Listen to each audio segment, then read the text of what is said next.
दोस्तों, मैं फ़ज़क्किर हुसैन अपने चैनल में आपका इस्तकबाल करता हूं। आज मैं आपके सामने पेश कर रहा हूं, ये है नवोदय विद्यालय प्रवेश परीक्षा प्रश्न पत्र 2015। ये 2015 का है, जिसमें कि कुल प्रश्न 100 आए थे, लेकिन अब जो है प्रश्न टोटल आते हैं 80। ये प्रश्न पत्र जो है क्लास 6 का 3 अनुभागों में डिवाइड होता है। इसमें पहला होता है मानसिक योग्यता, दूसरे गणित परीक्षण और तीसरे भाषा परीक्षण। तो इसमें 40 मानसिक योग्यता परीक्षण के, 20 मैथमेटिक्स यानी गणित के और 20 जो होते हैं लैंग्वेज के आते हैं। इस वीडियो में हम आपके सामने पेश करेंगे अनुभाग 3 भाषा। भाषा जो भी आप सेलेक्ट करेंगे वही भाषा होगी। हम आपके सामने ये पेश कर रहे हैं वो है भाषा हिंदी। इसमें पहले 25 प्रश्न आते थे, अब 20 प्रश्न आएंगे और ये 5 भागों में होगा, यानी अनुच्छेद दिए जाएंगे। इसमें 5 अनुच्छेद में 4-4 प्रश्न होंगे, यानी 20 प्रश्न होंगे। तो ये हमारा दिशा निर्देश है। प्रत्येक अनुच्छेद को सावधानी से पढ़िए और नीचे दिए गए प्रश्नों के प्रत्येक प्रश्न के 4 संभावित उत्तर हैं। इनमें संभावित उत्तर पर हमें टिक लगा के आंसर देना है। यह है पहला अनुच्छेद, इसे हमें ध्यान से पढ़ना है। ईसा पूर्व 776 से प्रत्येक 4 वर्ष बाद यूनानवासी बहुत बड़ा उत्सव मनाया करते थे। महान देवता जीयूस के सम्मान में कलाकार, लेखक और खिलाड़ी एकत्रित होते थे।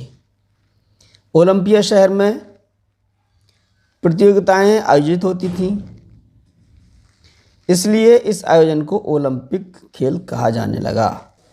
इन दिनों ओलंपिक में केवल खेल कूद की प्रतियोगिताएं ही नहीं होती थीं, नाटक और कवियों द्वारा कविता पाठ होते तथा साथ ही दौड़ें भी।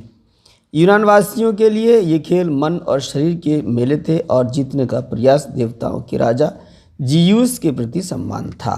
ये कार्यक्रम 3 दिन तक चलते थे। खिलाड़ी दौड़ते, कुश्ती लड़ते, घुड़सवारी करते और रथ दौड़ाते थे। ओलंपिक की शपथ से प्रारंभ होते थे और पुरस्कार तथा दावत के साथ समाप्त होते थे। ये था हमारा अनुच्छेद पहला। अब इसी अनुच्छेद से प्रश्न दिए जाएंगे आपको। पहला प्रश्न है, ओलंपिक खेल सर्वप्रथम कब आयोजित हुए थे? तो सीधा सीधा हमारे ये जो आयोजित हुए थे 776 ईसा पूर्व। तो दूसरा ऑप्शन इसका सही है। अगला प्रश्न है, ओलंपिक किस शहर में आयोजित किए जाते थे? तो ये ओलंपिया शहर में आयोजित किए जाते थे, इसलिए इनका नाम ओलंपिक खेल पड़ा है। तो चौथा ऑप्शन इसका सही है। खेलों से मेल होता था, तो खेलों में जो खेल थे उनके मन और शरीर का मेल थे, तो पहला ऑप्शन इसका सही है। जीयूस था, तो जीयूस ये एक यूनानी देवता का नाम था, तो तीसरा ऑप्शन इसका सही है। यह प्रश्न यूनानियों के लिए ओलंपिक में जीतने का प्रयास करने का अर्थ था जीयूस का सम्मान। तो ये हमारा प्रश्न का पहला ऑप्शन ही सही है उत्तर के लिए। अब इस अनुच्छेद में 5 प्रश्न हो चुके हैं। अगले प्रश्न के लिए अगला अनुच्छेद दिया जाएगा। अगले क्वेश्चंस के लिए अगला अनुच्छेद दिया गया है, अनुच्छेद 2। इसको भी ध्यान से हमें पढ़ना है, क्योंकि इसी अनुच्छेद से हमारे प्रश्न पूछे जाएंगे। जल ही जीवन है। यह प्रकृति की बड़ी मूल्यवान देन है, जिसका उपयोग समझदारी से किया जाना चाहिए। जागरूक होने से हमें बर्बादी रोकने में सहायता मिलेगी। कुछ सीधी सी चीज़ें हैं जिन्हें हम सब आसानी से कर सकते हैं। हमें अपनी कारें धोने के लिए, घरों को धोने के लिए या लॉन की सिंचाई के लिए पीने वाले पानी का उपयोग नहीं करना चाहिए। दांत साफ करते समय, दाढ़ी बनाते समय या अपना चेहरा धोते समय नल को बहते हुए नहीं रहने देना चाहिए। बहते पानी में सब्जियां भी नहीं धोनी चाहिए। एक बर्तन में रखे पानी से धोना ठीक रहेगा। 2 सरल सावधानियां हैं। जब इस्तेमाल न हो रहे हों तो नलों को बंद रखें और उन्हें लीक न करने दें। ये छोटे से कदम हैं, पर जब एक एक बूंद मूल्यवान हो तो इन कदमों से बड़ा अंतर पड़ सकता है।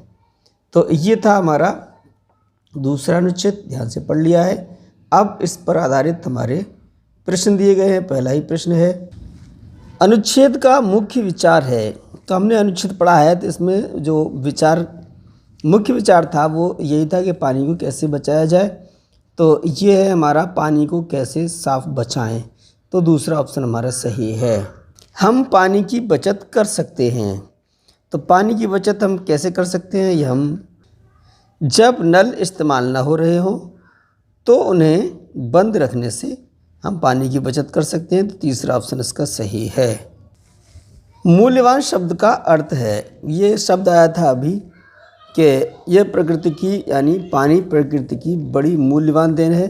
तो इस मूल्यवान जो शब्द है उसका अर्थ क्या है? उसका है कीमती। मूल्यवान का अर्थ है कीमती होना। तो चौथा ऑप्शन इसका सही है।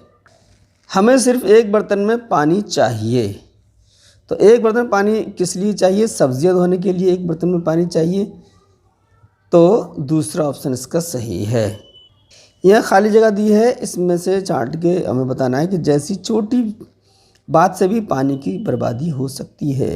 यानी नल जो लीक हो जाता है उसमें थोड़ा थोड़ा पानी निकलता है, यानी जो मुसलसल अगर उसमें थोड़ा थोड़ा निकलता ही रहे तो बहुत सारा पानी बर्बाद हो जाएगा। तो उससे बचा हो सकता है। नल लीक होने जैसी छोटी सी बात से भी पानी बहुत बर्बाद हो सकता है। तो इसका आंसर जो होगा वो तीसरा ऑप्शन सही है। आगे के प्रश्नों के लिए हमें तीसरा अनुच्छेद दिया गया है। एक राजा बहुत आलसी था, वह कोई शारीरिक काम नहीं कर पाता था। परिणाम स्वरूप वो बीमार पड़ गया। उसने डॉक्टर को बुलाकर कहा, मुझे कोई दवाई दो, और यदि तुम्हारी दवाई से मैं स्वस्थ नहीं हुआ तो मैं तुम्हें मार दूंगा। डॉक्टर जानता था कि राजा की बीमारी का कारण क्या है। अगले दिन उसने राजा को कुछ गोलियां और एक जोड़ा डंबल दिए और कहा, श्रीमान जी, आप रोज़ 2 गोलियां और सवेरे तथा शाम 1 घंटे तक इन डंबलों को घुमाइए। याद रखिएगा, यदि आपको पसीना न आया तो ये गोलियां असर नहीं करेंगी। राजा ने रोज़ ऐसा ही किया और वो 1 सप्ताह में ही स्वस्थ हो गया। तो अब अगले प्रश्न है, राजा कैसा था? आलसी था, इसलिए उसने डंबल दिए थे मेहनत करने के लिए। तो तीसरा ऑप्शन इसका सही है। अगर डॉक्टर राजा का इलाज न कर पाया तो ये तो उसने राजा ने कहा था कि उसे मार दिया जाएगा अगर उसकी गोलियों ने फ़ायदा नहीं किया, यानी इलाज सही नहीं हुआ। तो चौथा ऑप्शन इसका सही है। अगले दिन का अर्थ है, अगले दिन का अर्थ है यानी जो आगे आने वाला दिन है। तो आने वाला दिन, तो दूसरा ऑप्शन इसका सही है। गोलियां असर नहीं करेंगी अगर, तो ये बात डॉक्टर ने कही थी, अगर आपको पसीना नहीं आया तो गोलियां असर नहीं करेंगी। तो इसमें तीसरे ऑप्शन में है, राजा ने पसीना ना बहाया। अगर राजा ने पसीना नहीं बहाया डंबल घुमाते घुमाते तो फिर वो गोलियां असर नहीं करेंगी। तीसरा ऑप्शन इसका सही है। राजा की बीमारी का कारण था। राजा की बीमारी का कारण क्या था? इसमें से हमें देखना है। राजा बहुत आलसी था, यही इसकी बीमारी का कारण था। तो उसका आलस्य जो है उसकी बीमारी का कारण था। तो पहला ऑप्शन इसका सही है।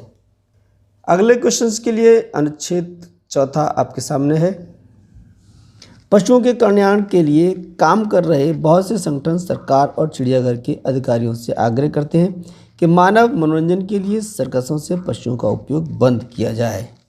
वे चाहते हैं कि बाघों और हाथियों को जंजीरों से मुक्त किया जाए और उन्हें उनके प्राकृतिक निवासों में रहने दिया जाए, जहां वे स्वतंत्रता से घूम सकें। जिस प्रकार हम सब स्वतंत्र पैदा हुए हैं और अपनी स्वतंत्रता को प्यार करते हैं, उसी प्रकार पशु भी स्वतंत्रता चाहते हैं।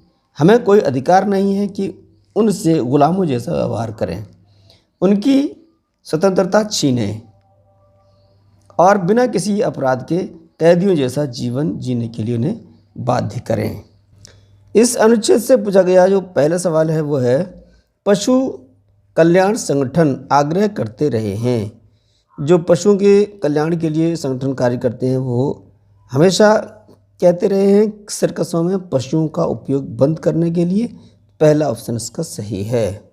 पशु अधिक प्रसन्न होंगे यदि उन्हें अपने निवासों में स्वतंत्र रहने दिया जाए, तो वो अधिक प्रसन्न होंगे। दूसरा ऑप्शन इसका सही है। मनुष्यों ने जानवरों से व्यवहार किया है, तो मनुष्य ने जानवरों से व्यवहार दयालुता से नहीं किया, प्यार से नहीं किया, परवाह से नहीं किया है, बल्कि क्रूरता से व्यवहार किया है, उनके साथ उनकी आज़ादी को छीन कर उन्हें गुलामों जैसा व्यवहार किया है, तो चौथा ऑप्शन इसका सही है। पहले वाक्य में प्रयुक्त आग्रह शब्द का जो अर्थ है वो आदेश देना नहीं है, बाध्य करना भी नहीं है और अनुमति देना भी नहीं है, बल्कि वो निवेदन करने की जगह प्रयुक्त होता है। तो आग्रह का अर्थ है निवेदन करना, पहला ऑप्शन इसका सही है। निम्नलिखित में से किस वाक्य में अपराध शब्द का प्रयोग ठीक नहीं हुआ है? तो इसमें पशुओं को मारना अपराध है, ये प्रयोग सही है, ठीक है। पशुओं के प्रति दयालुता दिखाना अपराध है, यही जो है वो ठीक प्रयोग नहीं हुआ है। दयालुता दिखाना अपराध नहीं है। और बाकी के ये है पशुओं को उंजर से बांधना अपराध है, ये भी सही है। पक्षियों को गोली से मारना अपराध है, ये भी सही है। दूसरे ऑप्शन में है पशुओं के प्रति दयालुता दिखाना अपराध है, ये जो अपराध शब्द का प्रयोग है वो ठीक नहीं है, तो दूसरा ऑप्शन हमारा सही है। ये अनुच्छेद 5वां है और 5 ही अनुच्छेद दिए जाएंगे, यानी भाषा का जो आखिरी अनुच्छेद है। पैनी कूड़े के ढेर में से बिल्ली के एक छोटे बच्चे को उठाकर घर लौटी, जिसकी आंखें अभी बंद थीं। वो इतना छोटा था कि उसके शरीर का तापमान बनाए रखना भी कठिन था, इसलिए एक कंबल के टुकड़े से जिंजर को लपेटे रखना जरूरी था। हर 2 घंटे बाद रात दिन पैनी इस छोटे से प्राणी को खिलाती रहती थी। सरोगेट माँ के समान वो उसे अपनी गोद में उठाती और उसे पशु चिकित्सक द्वारा दिया गया फार्मूला मिश्रण बोतल में पिलाती। 1 सप्ताह बाद उसने अपनी आंखें खोली और उसमें उत्सुकता जागी। अब इसे पीने की और चबाने की चीज़ें कुछ अधिक चाहिए थीं। 5 सप्ताह तक तो वो सारी रात सोता था और प्लेट से लप लप करके दूध पीता, और उसको बोतल की आवश्यकता कभी कभी ही पड़ती, वो भी भूख की अपेक्षा आराम और लगाव जताने के लिए। जिंजर को कंबल में लपेटा गया था क्योंकि वह बहुत छोटा था, तो दूसरा ऑप्शन इसका सही है। अगला प्रश्न है जिंजर फिर से स्वस्थ हो गया। चौथे ऑप्शन में दिया गया है पशु चिकित्सक के फार्मूले से। तो पशु चिकित्सक ने एक घोल बनाकर दिया था फार्मूला मिश्रण, तो उसको पिलाने से वो फिर से स्वस्थ हो गया, तो चौथा ऑप्शन इसका सही है। 1 सप्ताह बाद बिल्ली का बच्चा अधिक खाना पीना चाहने लगा, पहला ऑप्शन इसका सही है। 5 सप्ताह के बाद बिल्ली का बच्चा हो गया, 5 सप्ताह में वह स्वस्थ हो गया था, इसलिए तीसरा ऑप्शन हमारा सही है। ये 100वां प्रश्न और इस प्रश्न का आखिरी क्वेश्चन और अनुभाग 3 यानी भाषा का भी आखिरी प्रश्न है। अनुच्छेद में प्यार का पर्यायवाची है, तो प्यार की जगह हम क्या इसमें प्यार की जगह इस्तेमाल कर सकते हैं? तो ये है हमारा लगाव। प्यार का मतलब लगाव होता है, प्यार का पर्यायवाची लगाव है, तो दूसरा ऑप्शन इसका सही है।